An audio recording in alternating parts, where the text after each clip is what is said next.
Friday morning finally came. My mother woke to the smell of biscuits, country ham, eggs, and coffee drifting through the house. She barely wanted to eat because she was too excited about the beach. My grandmother laughed and made my mother sit down and eat. "You ain't rushing the ocean nowhere," she told her. They left around 8 in the morning and reached the beach a little after 9. To my mother, it felt like the happiest day of her childhood. She spent hours racing through the sand, building sandcastles, and splashing in the water, while Aunt Lucy and my grandmother sat nearby talking. The best part of the day was the picnic.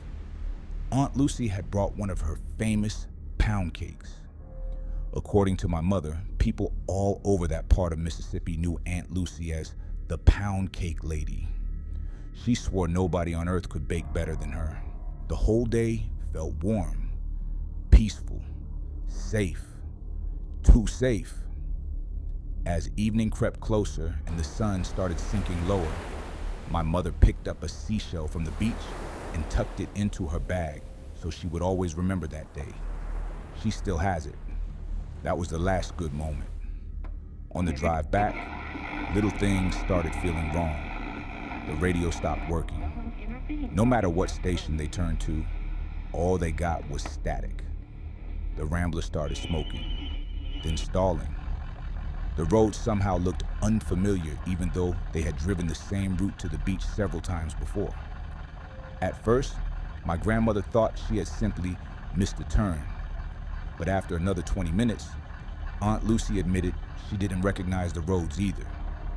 The farther they drove, the more isolated everything became. Streetlights disappeared. Houses disappeared. Even the sound of other cars disappeared. My mother remembered feeling uneasy for the first time all day. Then dust settled in. Then darkness. The headlights barely cut through the trees. They drove in silence for nearly an hour, trying to find the highway again. My mother said it felt like the roads kept circling them deeper into the woods. Every turn somehow led them farther away from civilization. That was when they passed the dirt road. A man sat near the entrance, holding a blue bag. He didn't move, didn't wave, didn't even look at them. My mother remembered staring at him because something about him felt wrong. Not dangerous, wrong, like he didn't belong there. A few minutes later, they somehow passed the same dirt road again. The same man, same blue bag. Only this time, his head was tilted slightly downward. My mother remembered the feeling creeping up her spine when she realized the position of his body had changed. Nobody else seemed to notice. The static on the radio crackled louder. For a split second, my mother thought she heard voices underneath it, whispering. Then it disappeared. Another 10 minutes passed. Then somehow they passed the road again. This time, the man was gone. The blue bag remained, sitting alone at the edge of the dirt road. My mother said the sight of that abandoned bag scared her more than the man, because now it felt like something had happened. The farther they drove, the stranger everything became. The same crooked mailbox appeared 3 different times. The same broken fence. The same dead tree split down the middle.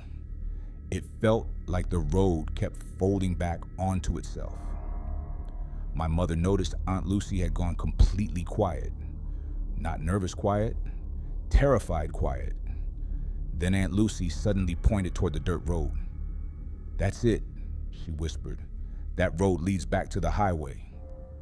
My mother remembered feeling confused because she knew they had already passed that road several times, but her mother turned anyway. The second they pulled onto the dirt road, the world seemed to go dead silent. The trees blocked out the moonlight. The darkness felt thick, heavy, like the woods were swallowing sound. Even the insects had gone quiet. The Rambler's headlights barely reached beyond the hood of the car. Then the engine started sputtering. The headlights flickered. The radio exploded into static, loud enough to make everyone jump. This time, the static almost sounded human, like voices talking over one another, like people whispering through water. Ahead of them, deep between the trees, a yellow glow appeared. At first, my grandmother thought it was the highway. She pressed the gas. The car lurched forward, closer, closer. Then the Rambler died, completely.